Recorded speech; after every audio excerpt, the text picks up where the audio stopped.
The Story of the Champions of the Round Table. By Howard Pyle. Foreword.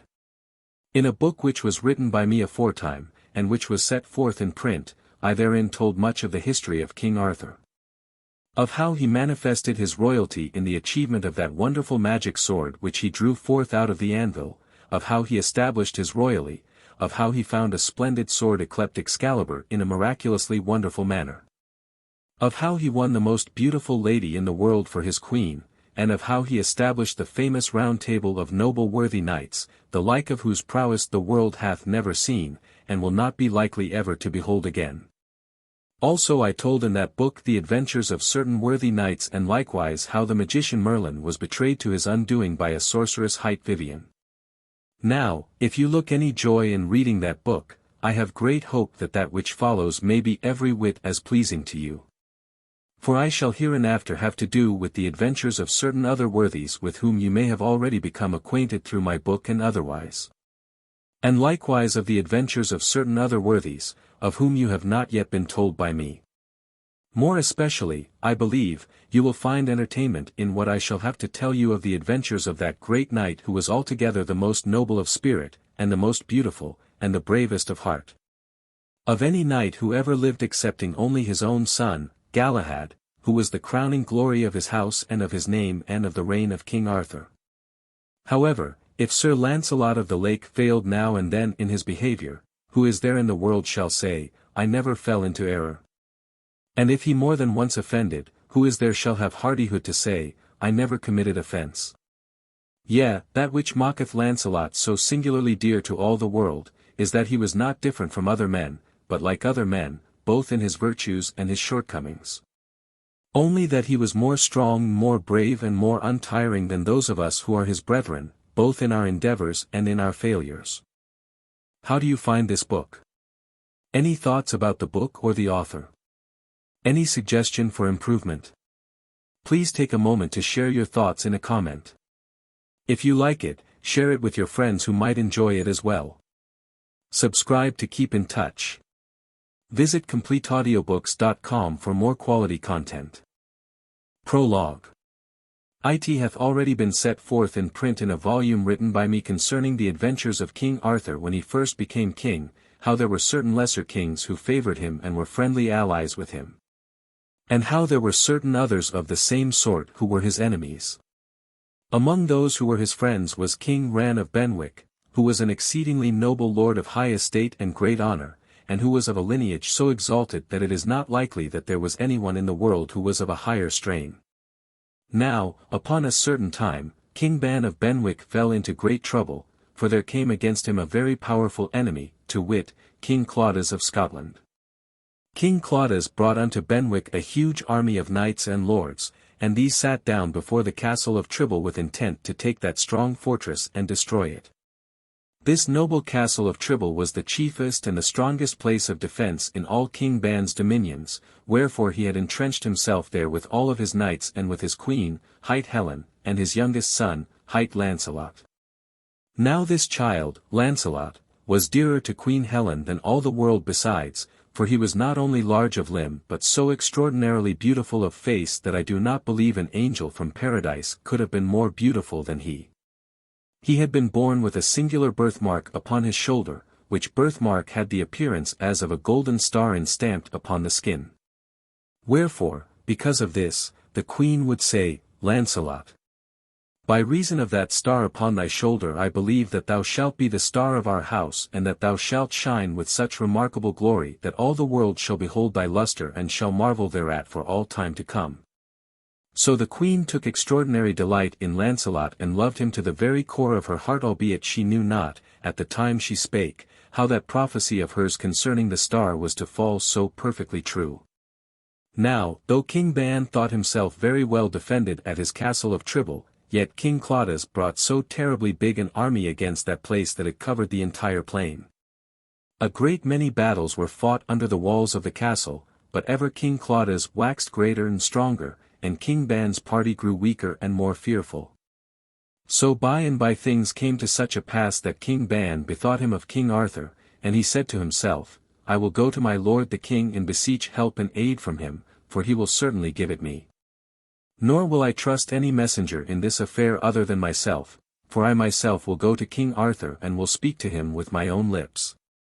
Having thus bethought him, he sent for Queen Helen to come into his privy closet, and he said to her, "My dear love, nothing remaineth for me but to go unto the court of King Arthur and beseech him to lend his powerful aid in this extremity of our misfortunes.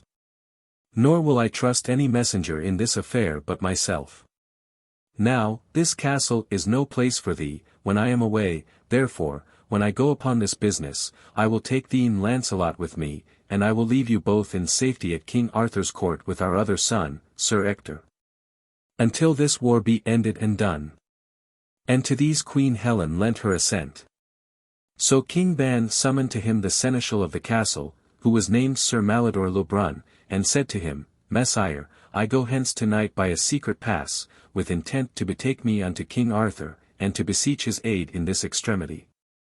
Moreover, I shall take with me my lady and the young child Launcelot, to place them within the care of King Arthur during these dolorous wars. But besides these, I will take no other one with me but only my favourite esquire, Folliot. Now I charge thee, sir, to hold this castle in my behalf with all thy might and main, and yield it not to our enemies upon any extremity. For I believe I shall in a little while return with sufficient aid from King Arthur to compass the relief of this place." So when night had fallen very dark and still, King Ban, and Queen Helen, and the young child Launcelot, and the esquire Folliot left the town privily by means of a postern gate. Thence they went by a secret path, known only to a very few, that led down a steep declivity of rocks, with walls of rock upon either side that were very high indeed. And so they came out in safety beyond the army of King Claudas and into the forest of the valley below. And the forest lay very still and solemn and dark in the silence of the night time. Having thus come out in safety into the forest, that small party journeyed on with all celerity that they were able to achieve until, some little time before dawn, they came to where was a lake of water in an open meadow of the forest. Here they rested for a little while, for Queen Helen had fallen very weary with the rough and hasty journey which they had travelled. Now whilst they sat there resting, Folliot spake of a sudden, saying unto King Ban, "Lord, what is that light that mocketh the sky so bright yonder ways?" Then King Ban looked a little and presently said, "Methinks it must be the dawn that is breaking." "Lord," quoth Folliot, "that cannot very well be. For that light in the sky lieth in the south, whence we have come, and not in the east, where the sun should arise." Then King Ban's heart misgave him, and his soul was shaken with a great trouble. "Folliot," he said, "I believe that you speak sooth and that light bodes very ill for us all." Then he said, "Stay here for a little and I will go and discover what that light may be." Therewith he mounted his horse and rode away in the darkness.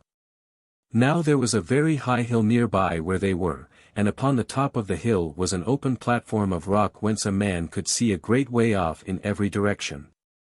So King Ban went to this place, and, when he had come there, he cast his eyes in the direction of the light and he straightway beheld with a manner of terror that the light came from Tribble. And then, with that terror still growing greater at his heart, he beheld that the town and the castle were all in one great flame of fire. When King Ban saw this he sat for a while upon his horse like one turned into a stone.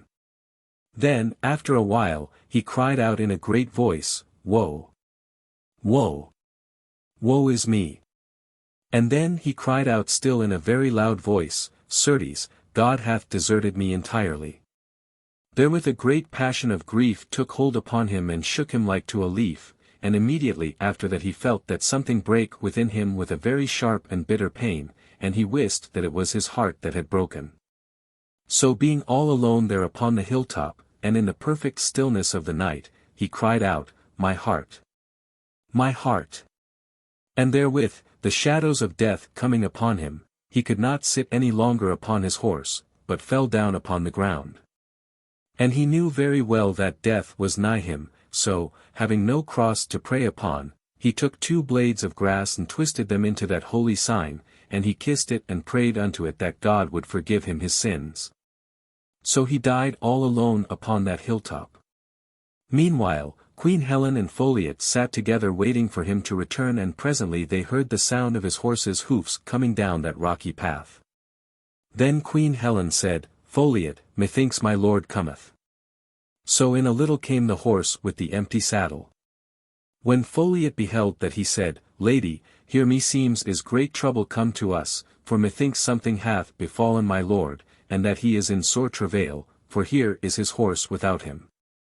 Then it seemed to Queen Helen as though the spirit of life suddenly went away from her, for she foresaw what had befallen.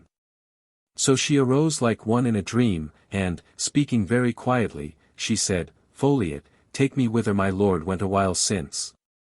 To this Folliot said, "Lady, wait until the morning, which is near at hand, for it is too dark for you to go thitherward at this present." Whereunto the Lady Helen replied, "Folliot, I cannot wait, for if I stay here and wait I believe I shall go mad." Upon this, Folliot did not try to persuade her any more, but made ready to take her whither she would go. Now the young child Launcelot was then asleep upon the queen's knees, wherefore she took her cloak and wrapped the child in it and laid him very gently upon the ground, so that he did not wake. Then she mounted upon her palfrey, and Folliot led the palfrey up the hill whither King Ban had gone a short time since. When they came to that place of open rocks above told of, they found King Ban lying very quiet and still upon the ground, and with a countenance of great peace. For I believe of a surety that God had forgiven him all his sins, and he would now suffer no more because of the cares and the troubles of this life. Thus Queen Helen found him, and finding him she made no moan or outcry of any kind, only she looked for a long while into his dead face, which she could see very plainly now, because that the dawn had already broken. And by she said, "Dear Lord, thou art at this time in a happier case than I." And by she said to Folliot, "Go and bring his horse to this place, that we may bear him hence." "Lady," said Folliot, "it is not good for you to be left here alone." "Folliot," said the queen, "thou dost not know how much alone I am, thy leaving me here cannot make me more alone." Therewith she fell to weeping with great passion. Then Folliot wept also in great measure, and, still weeping like rain, he went away and left her. When he came again with King Ban's horse, the sun had risen and all the birds were singing with great jubilation, and everything was so blithe and gay that no one could have believed that care and trouble could dwell in a world that was so beautiful. So Queen Helen and Folliot lifted the dead king to his horse, and then the queen said, "Come thou, Folliot, at thine own gate, and I will go ahead and seek my child, for I have yet Launcelot to be my joy. Haply he will be needing me at this moment." So the queen made haste down the steep hill ahead of Folliot, and by she came to the margin of that little lake where they had rested a while since. By now the sun had risen very strong and warm, so that all the lake, and the meadows circumadjacent, and the forest that stood around about that meadow were illumined with the glory of his effulgence. Now as Queen Helen entered that meadow she beheld that a very wonderful lady was there, and this lady bare the child Launcelot in her arms. And the lady sang to Launcelot, and the young child looked up into her face and laughed and set his hand against her cheek. All this Queen Helen beheld. And she likewise beheld that the lady was of a very extraordinary appearance, being clad altogether in green that glistered and shone with a wonderful brightness. And she beheld that around the neck of the lady was a necklace of gold, inset with opal stones and emeralds. And she perceived that the lady's face was like ivory, very white and clear, and that her eyes, which were very bright, shone like jewels set into ivory. And she saw that the lady was very wonderfully beautiful, so that the beholder, looking upon her, felt a manner of fear, for that lady was fay. And that lady was the Lady of the Lake, spoken of aforetime in the book of King Arthur, wherein it is told how she aided King Arthur to obtain that wonderful, famous sword yclept Excalibur, and how she aided Sir Perilous, the gentle knight, in the time of his extremity, and took him into the lake with her. Also divers other things concerning her are told of therein.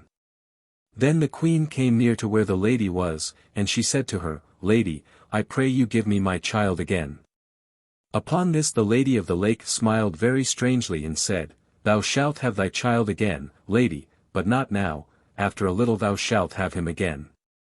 Then Queen Helen cried out with great agony of passion, "Lady, would you take my child from me?" Give him to me again, for he is all I have left in the world. Lo, I have lost house and lands and husband, and all the other joys that life has me to give, wherefore, I beseech you, take not my child from me."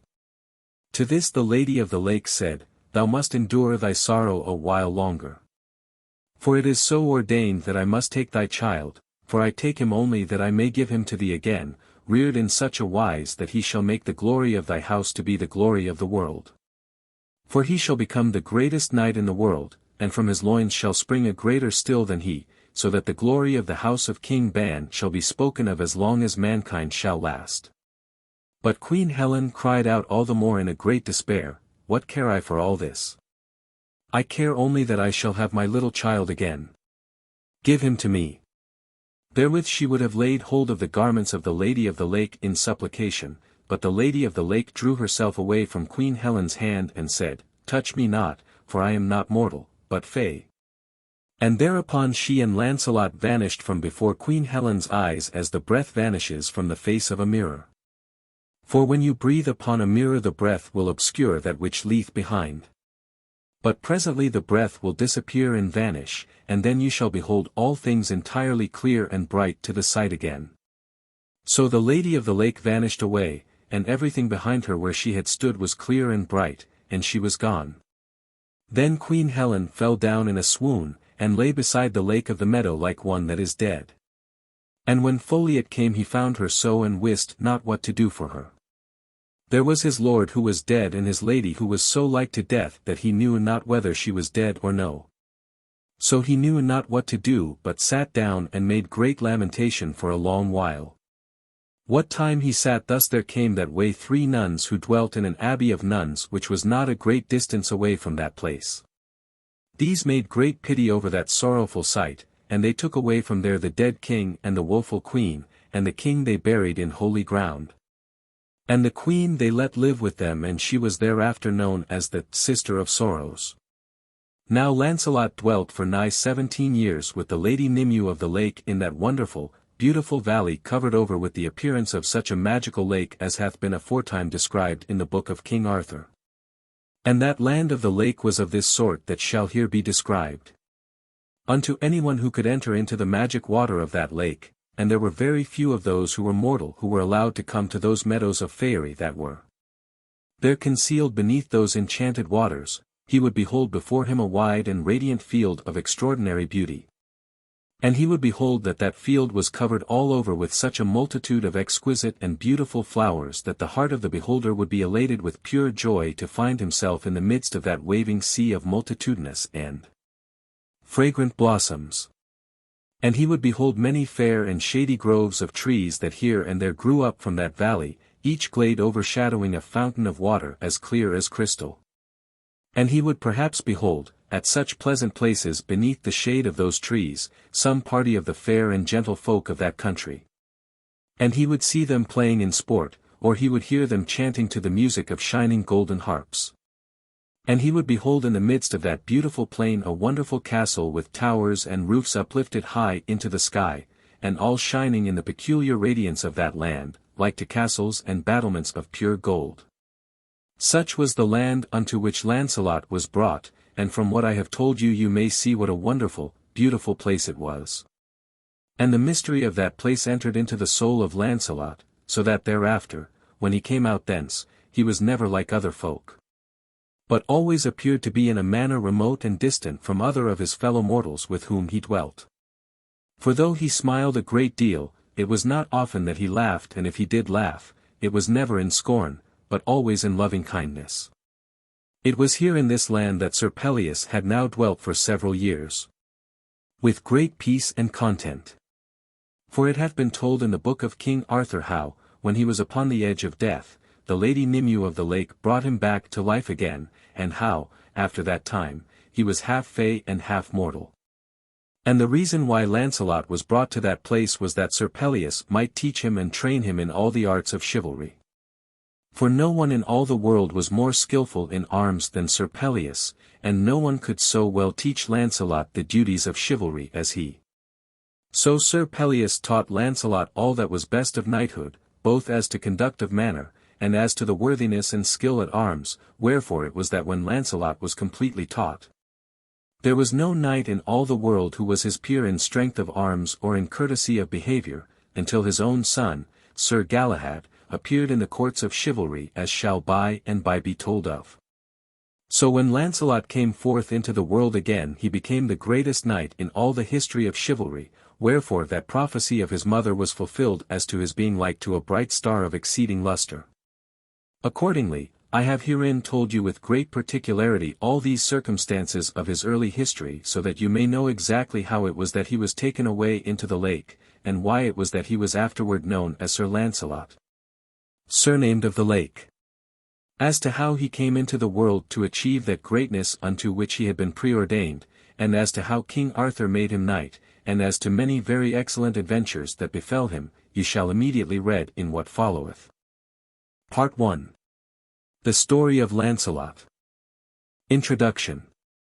Here beginneth the story of Sir Launcelot, surnamed of the Lake, who was held by all men to be the most excellent, noble, perfect knight-champion who was ever seen in the world from the very beginning of chivalry unto the time when his son, Sir Galahad, appeared like a bright star of extraordinary splendour shining in the sky of chivalry. In this book it shall be told how he was taken into a magic lake, how he came out thence to be made knight by King Arthur, and of how he undertook several of those adventures that made him at once the wonder and the admiration of all men, and the chiefest glory of the Round Table of Arthur Pendragon. Chapter 1. How Sir Launcelot came forth from the enchanted castle of the lake. How Sir Launcelot came forth from the enchanted castle of the lake and entered into the world again, and how King Arthur made him knight. I know not any time of the year that is more full of joyfulness than the early summer season, for that time the sun is wonderfully lusty and strong, yet not so very hot. That time the trees and shrubs are very full of life and very abundant of shade and yet have not grown dry with the heats and droughts of later days. That time the grass is young and lush and green, so that when you walk athwart the meadowlands it is as though you walked through a fair billowy lake of magical verdure, sprinkled over with a great multitude of little flowers. That time the roses are everywhere a-bloom, both the white rose and the red, and the eglantine is abundant. That time the nests are brimful of well-fledged nestlings, and the little hearts of the small parent fowls are so exalted with gladness that they sing with all their mights and mains. So that the early daytime is filled full of the sweet jargon and the jubilant medley of their voices. Yea, that is a goodly season of the year, for though, haply, the spirit may not be so hilarious as in the young and golden springtime, yet doth the soul take to itself so great a content in the fullness of the beauty of the world, that the heart is elated with a great and abundant joy that it is not apt to feel at another season. Now it chanced upon the day before St. John's Day in the fullness of a summer-time such as this, that King Arthur looked forth from his chamber very early in the morning and beheld how exceedingly fair and very lusty was the world out of doors all in the freshness of the young daylight. For the sun had not yet risen, though he was about to rise, and the sky was like to pure gold for brightness. All the grass and leaves and flowers were drenched with sweet and fragrant dew, and the birds were singing so vehemently that the heart of any man could not but rejoice in the fullness of life that lay all around about him. There were 2 knights with King Arthur at that time, one was Sir Iwaine, the son of Morgana le Fay, and he was King Arthur's nephew, and the other was Sir Ector de Maris, the son of King Ban of Benwick and of Queen Helen, this latter a very noble, youthful knight, and the youngest of all the knights of the Round Table who were at that time elected. These stood by King Arthur and looked forth out of the window with him, and they also took joy with him in the sweetness of the summer season. Unto them, after a while, King Arthur spake, saying, Messers, meseems this is too fair a day to stay within doors. For, certes, it is a shame that I who am a king should be prisoner within mine own castle, whilst any ploughman may be free of the wold and the green woods and the bright sun and the blue sky and the wind that blows over hill and dale. Now, I too would fain go forth out of doors and enjoy these things, wherefore I ordain that we shall go a-hunting this day, and that ye and I shall start before any others of the lords and the ladies that dwell herein are awake. So let us take our horses and our hounds, and let us take certain foresters and huntsmen, and let us go forth a-hunting into the green forest. For this day shall be holiday for me and for you, and we shall leave care behind us, and for a while we shall disport ourselves in pleasant places. So they all did as King Arthur bade. They made them each man ready with his own hands, and they bade the huntsmen and the foresters to attend thereupon as the king had ordained. Then they rode forth from the castle and out into the wide world that lay beyond, and it was yet so early in the morning that none of the castle folk were astir to know of their departure. All that day they hunted in the forest with much joy and with great sport, nor did they turn their faces toward home again until the day was so far spent that the sun had sunk behind the tops of the tall leafy trees. Then, at that time, King Arthur gave command that they should bend their ways toward Camelot once more. Now this time, being the eve of St. John, fairies and those folk who are fey come forth, as is very well known, into the world from which they dwell apart at other times. So when King Arthur and those 2 knights and their several foresters and huntsmen came to a certain outlying part of the forest, they were suddenly aware of a damsel and a dwarf waiting where the road upon which they were travelling crossed another road, and they perceived, from her very remarkable appearance, that the damsel was very likely fey.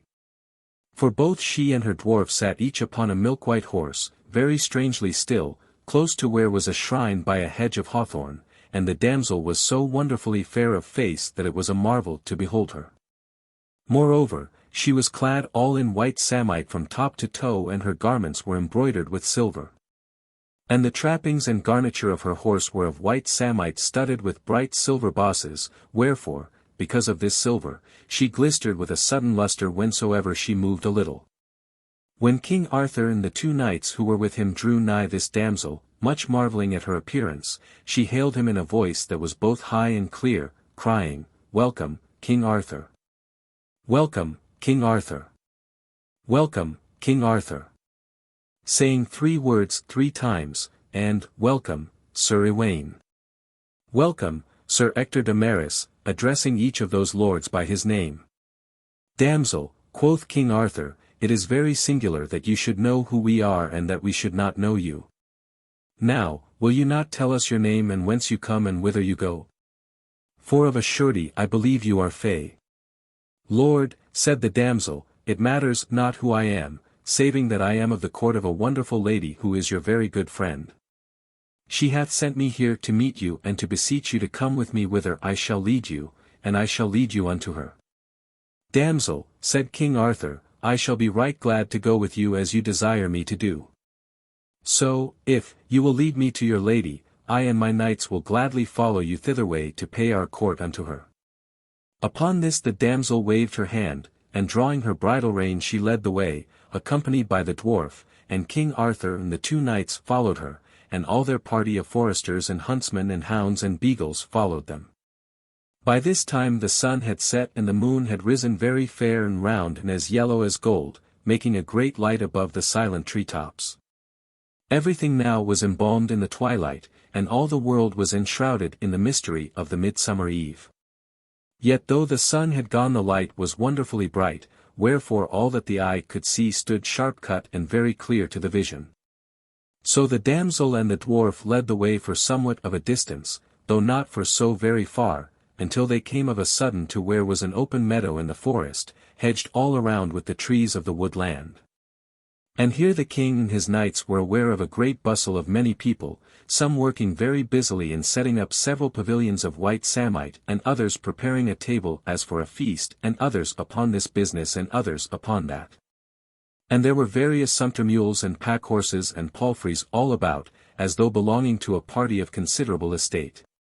Then King Arthur and those who were with him beheld that, at some distance away upon the other side of the meadow, there were 3 people sitting under a crab-apple tree upon a couch especially prepared for them. And they were aware that these people were the chief of all that company. The first party of the 3 was a knight of very haughty and noble appearance, clad all in armor as white as silver. And his juppon was white embroidered with silver, and the scabbard of the sword and the sword belt were white, and his shield bung in the crab tree above him, and that, too, was all white as of silver. This knight still wore his helmet, so that his countenance was not to be seen.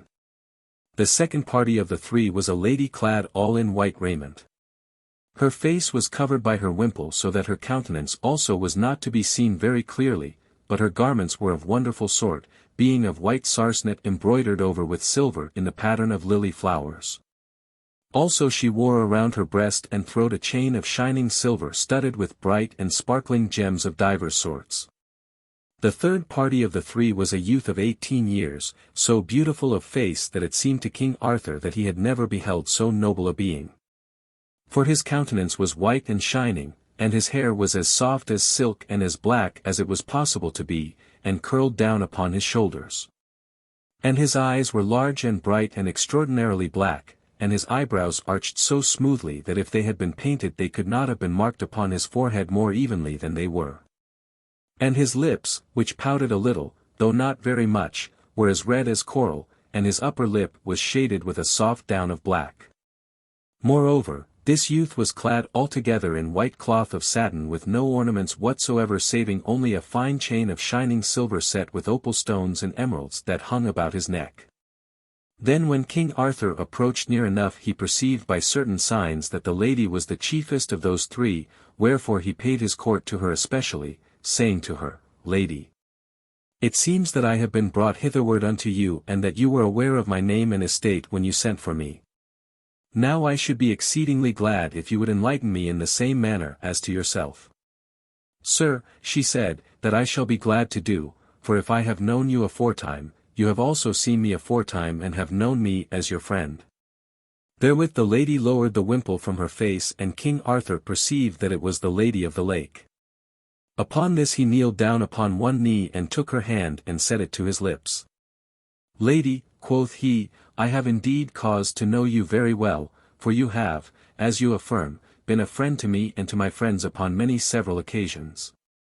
Then King Arthur turned to that knight who was with that Lady of the Lake, and he said unto him, Messire, if I mistake not, I should know you also, and I doubt not, if you will lift the umbril of your helmet, we shall all three know your face. Upon this the knight without more ado lifted his umbril as King Arthur had desired him to do and the three beheld that it was Sir Perilous, the gentle knight.